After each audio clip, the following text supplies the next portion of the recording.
বিসমিল্লাহির রহমানির রহিম। আলহামদুলিল্লাহ, এখন মক্কাতে আছি। আলহামদুলিল্লাহ, এটা হারাম শরীফে যাওয়ার একদম সোজা রোড। ওই যে বিল্ডিংগুলো সোজা দেখা যায়, ওই বিল্ডিংটার পরেই হারাম শরীফ। তো এখান থেকেই আমি জুম করতেছি না, সরাসরি দেখা যাইতেছে। এই হলো আমাদের হোটেল। এখানে এই একটা হোটেল আর এই একটা হোটেল।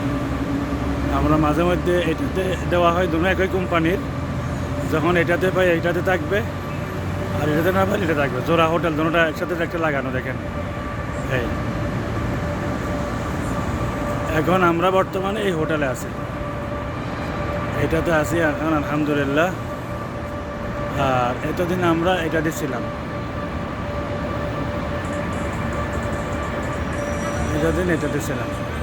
দুটোটা লাগানো আছে, এই দুটোটা বিল্ডিং, দুটোটা একসাথে লাগানো।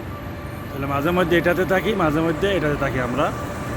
আর এই দূরত্ব হলে হারামের এতটুকু বাস। এই যে হারাম শরীফ, গরিব টাওয়ারটা দেখা যায় এখানে, এইটার পিছনে গরিব টাওয়ার। ফলক টাওয়ারটা হলে বিল্ডিংয়ের জন্য দেখা যাইতেছে না, ফলক টাওয়ার। এই হারাম শরীফ যাইতে এখানে হারাম শরীফের মাইক দেওয়া আছে, দেখেন। আপনার 5 ওয়াক্ত নামাজের কেরাত, আজান, মানে সব কিছু। জুমার দিন এখানেও জামাত হয়, যদি মানে মানুষ বেশি হয় এদিকে চলে আসে, এখানেও জুমার নামাজ হয়। এই যে মাইক দেওয়া আছে, দেখেন মাইক। আলহামদুলিল্লাহ, আলহামদুলিল্লাহ, অবশ্যই।